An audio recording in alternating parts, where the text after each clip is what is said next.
Stірлінг Mosс went steadily through the lot, and by the end of the fourth lap he was out in the lead, never to be even remotely challenged. With Stірлінг getting the checkered flag, the race comes to an end with another arresting success for the Jaguars. To be racing for Jaguar, it made one very proud.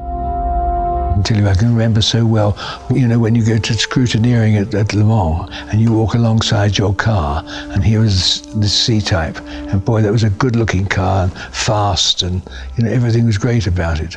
It made me very proud to be British, and look, this is the car we make. The Jaguars, I remember I started on the XK120. Tommy Wisdom, who was a journalist, called me up because the biggest race following the war was the Tourist Trophy. And he said, look, would I like to drive his car? And I said, well, fantastic. Luckily enough, I won it. It was pouring with rain. And that night, Bill Lowndes, or Sir William later, of course, said, would I like to lead the team the following year? So, you know, for a kid of 17, 18, boy, that's pretty good. You don't do much better than a Jaguar.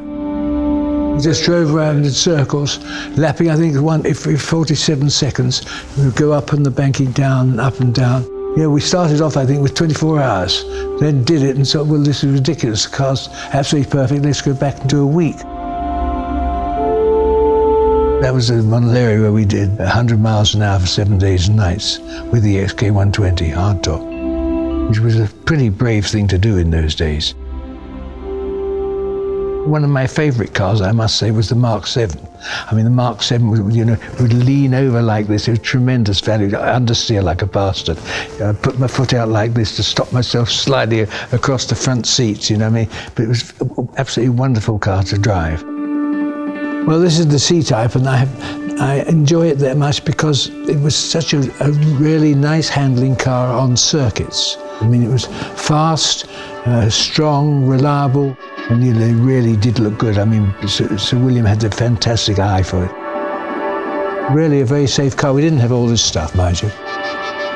Of course, the C-Type was the first car ever to have in a race and win the race with disc brakes. So it did a lot of development with Jaguar and Norman Jewis, and of course other guys from Jaguar. And we were in France somewhere, and we suddenly heard about this race called the Mille Miglia. So I said, well, you know, why don't we go over there and join it? So we drove along to where the race was, in Italy, of course, at Brescia, and they put a number on the side, and off we went. That's the way Jaguar were. I mean, no other company had developed anything as good as that, and so that gave us tremendous benefit. The whole reason for racing, really, is to make the cars better, make them faster, make them handle better, make them more exciting to look at.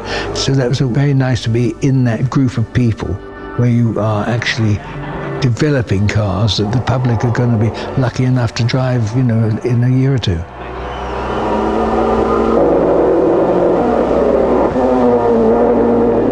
Yeah, I hear Jaguar coming back into racing. That's fantastic, and I've no doubt they'll be as good as they ever were.